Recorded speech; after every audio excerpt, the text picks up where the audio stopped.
আসসালামু আলাইকুম। ইংরেজির বেসিক থেকে অ্যাডভান্স লেভেলের প্রিপারেশনের জন্য একেবারে গ্রামার থেকে যে ফ্রি সিরিজের স্টার্টিং করেছি আমরা, সেই ফ্রি সিরিজটার আজকে সেকেন্ড ক্লাস এবং এই ক্লাসে আমরা প্রেজেন্ট, পাস্ট এবং ফিউচার টেন্সের ইনডিফিনিট টেন্সগুলো অর্থাৎ সিম্পল প্রেজেন্ট, সিম্পল পাস্ট এবং সিম্পল ফিউচার টেন্সের যাবতীয় এ টু জেড উদাহরণ সহ শিখে নেব। এবং এই ক্লাসটা করলে এই টেন্স নিয়ে বাংলা অর্থ বুঝে যেন তুমি লিখতে পারো, ঠিক সেভাবেই ক্লাসটা সাজানো হয়েছে। তো চলো ক্লাসটা শুরু করা যাক কথা না বাড়িয়ে। দেখো, প্রথমেই আমরা যদি আসি simple present tense. Simple present tense বা প্রেজেন্ট ইনডিফিনিট টেন্স একই কথা।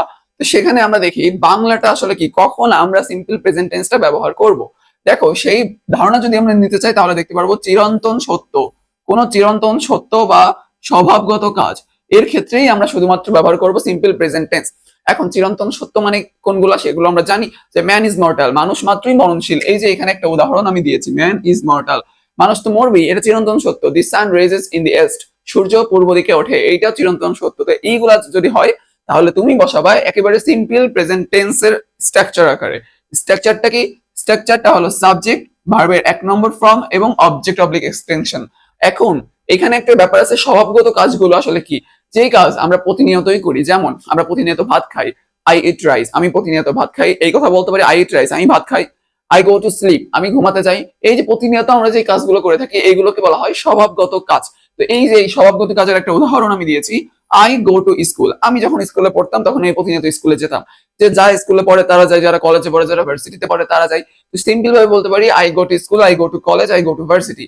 এখন তুমি বলতে পারো, এখানে আরেকটা উদাহরণ দিয়েছি, হি গোস টু স্কুল, হি গোস। এখন আই গো দিলাম কিন্তু হি গোস দিলাম কেন? হির সাথে গোস দিলাম, আয়ের সাথে গো দিলাম কেন?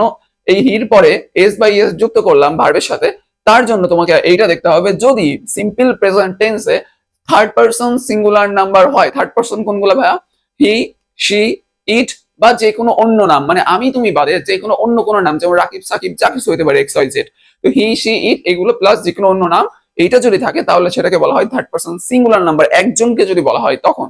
সিঙ্গুলার নাম্বার যদি থাকে তাহলে ভার্বের সাথে এস অবলিক ইএস যুক্ত করতে হয়। কখন এস বা ইএস যুক্ত করতে হয় এর একটা ডেফিনেশন আছে, এটা আমরা আস্তে আস্তে পরে জানবো। যখন এই সিএইচ, এস, এস এইচ এইগুলো থাকে, ডবল এস এগুলো থাকে, তখন ইএস যুক্ত করতে হয়। তো যাই হোক, সেটা গেল। এখন আমরা দেখি, এবার দেখো কোনগুলো থাকলে আমরা বুঝতে পারবো যে এটা সিম্পল প্রেজেন্ট টেন্স। কোনগুলো থাকলে? Always, regularly, daily, sometimes, often, এইরকম কোন ওয়ার্ড যদি কোন একটা সেন্টেন্সের মধ্যে থাকে তাহলে দেখলেই বুঝে ফেলতে পারবো এটা প্রেজেন্ট ইনডিফিনিট টেন্সে আছে। এই ওয়ার্ডগুলোর কোনো একটা ওয়ার্ড যদি থাকে তাহলে বুঝে ফেলবা সেটা প্রেজেন্ট ইনডিফিনিট টেন্স এ আছে। আমরা বুঝে গেলাম। এবার আসি সিম্পল পাস্ট টেন্স, মানে পাস্ট ইনডিফিনিট বা simple past tense. Past indefinite কোন টেন্স হয়? বাংলাটা আসলে কি? বাংলা হলো অতীতের কোন সাধারণ ঘটনা, অতীতে হয়ে গেছে এমন কোন স্বাভাবিক বা সাধারণ একটা ঘটনা হইলে সেটা হবে পাস্ট ইনডিফিনিট টেন্স। এখন স্ট্রাকচার কি? স্ট্রাকচার হলো সাবজেক্ট প্লাস ভার্বের দুই নম্বর রূপ প্লাস অবজেক্ট। ভার্বের দুই নম্বর রূপ কি? প্রেজেন্ট, পাস্ট ফর্ম, অর্থাৎ present form, past form, past participle form আছে। ভার্বের তিনটা রূপ, সেখানে পাস্ট ফর্মটা আমাদের এখানে বসাতে হবে। অর্থাৎ যদি গো হয় ভার্বের এক নম্বর রূপ, তাহলে সেই গোর দুই নম্বর রূপ বা ভার্বের পাস্ট ফর্ম হবে ওয়েন্ট, তিন নম্বর রূপ হবে গান। ঠিক একইভাবে আমরা বসাবো। যেমন এখানে আমি লিখেছি আই ওয়েন্ট টু স্কুল, এখানে লিখছিলাম আই গো টু স্কুল, এখানে হয়ে গেছে I went to school. Went কেন হলো ভাই? কারণ এখানে ভার্বের দুই নম্বর রূপ বসে। এখন কোনগুলো দেখলে তুমি বুঝতে পারবা যে এটা পাস্ট ইনডিফিনিট টেন্স? সেন্টেন্সে ঠিক কি কি দেখলে? যেমন ধরো লাস্ট বা লাস্টের অল। লাস্টের অল বলতে last, last night, last month, last week, যা কিছু হইতে পারে। যা কিছু হোক লাস্ট যুক্ত যা দেখবা সেখানেই তুমি পাস্ট ইনডিফিনিট টেন্স দিয়ে দিতে পারো। এখন দেখো সময়, সময় মানে অতীতের কোন সময় যদি উল্লেখ থাকে, ইয়েস্টারডে যদি লেখা থাকে, এগো লেখা থাকে, দেন লেখা থাকে, এগুলো যদি লেখা থাকে বুঝবা এটা পাস্ট ইনডিফিনিট টেন্স। এখন কথা আছে এখানে, যদি তুমি নেগেটিভ বা ইন্টারোগেটিভ করতে চাও তাহলে এখানে ডিড বসে। ডিড দ্বারা কোনো প্রশ্ন করা হলে বুঝবা এটা পাস্ট ইনডিফিনিট টেন্সে আছে। আর প্রেজেন্ট টেন্সে যদি বুঝতে হয় তাহলে বুঝবা ডু বা ডাস দ্বারা। নেগেটিভ বা ইন্টারোগেটিভ করার ক্ষেত্রে ডু বা ডাস ব্যবহার করা হয় প্রেজেন্ট ইনডিফিনিটে, এবং পাস্ট ইনডিফিনিটে ব্যবহার করা হয় ডিড। ওকে, এবার আসি ফিউচার ইনডিফিনিট টেন্স বা ফিউচার সিম্পল ফিউচার টেন্স। এবার দেখি ভবিষ্যতের কোনো কাজ, ভবিষ্যতের কোনো কাজ হবে বা ঘটবে এরকম যদি বোঝায়, ভবিষ্যতে কিছু হবে সাধারণ কোনো কথা, তাহলে সেটা ফিউচার ইনডিফিনিট টেন্স। চিনবা কি করে? সেই সেন্টেন্সে থাকবে টুমরো, নেক্সট প্লাস ওয়াল, মানে next month, next week, next year, next day, যা কিছু হইতে পারে।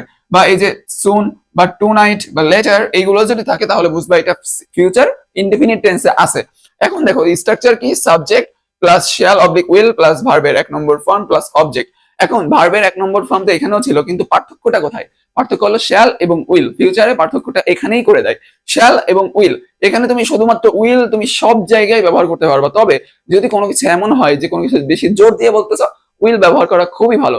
যদি এমন হয় যে জোর দিয়ে বলতেছো না, মানে আই উইল গো দেয়ার, আমি এখানে যাবোই, কিন্তু জোর দিয়ে বলতেছো না আই শ্যাল গো দেয়ার, আমি যেতেও পারি নাও যেতে পারি, না গেলে সমস্যা নেই, এরকম জোর না দিয়ে বলার ক্ষেত্রে তুমি শ্যাল ব্যবহার করতে পারো। এখন দেখো উদাহরণস্বরূপ I will go to school, same একই উদাহরণ, এখানে আমি ফিউচার টেন্সে দিছি, গোর আগে শুধুমাত্র উইল যোগ করে দিছি, তাইলে এখানে ফিউচার টেন্স হয়ে গেছে। তো এইভাবে প্রত্যেকটা টেন্স, তারপরে সেন্টেন্স, তারপরে পার্টস অফ স্পিচ যদি একের পর এক নিখুঁত ভাবে বুঝতে চাও, শুরু থেকে ইংরেজির বেসিক দুর্বল থাকলে সেটাকে স্ট্রং করতে চাও, ইজি এডুকেশনের ফেসবুক পেজটাকে এখনই ফলো করে দিয়ে ভিডিওটাতে একটা লাইক করে দিও, আর ইউটিউব চ্যানেল থেকে দেখলে ভিডিওটাতে লাইক করে অবশ্যই সাবস্ক্রাইব করে দিও। আসসালামু আলাইকুম।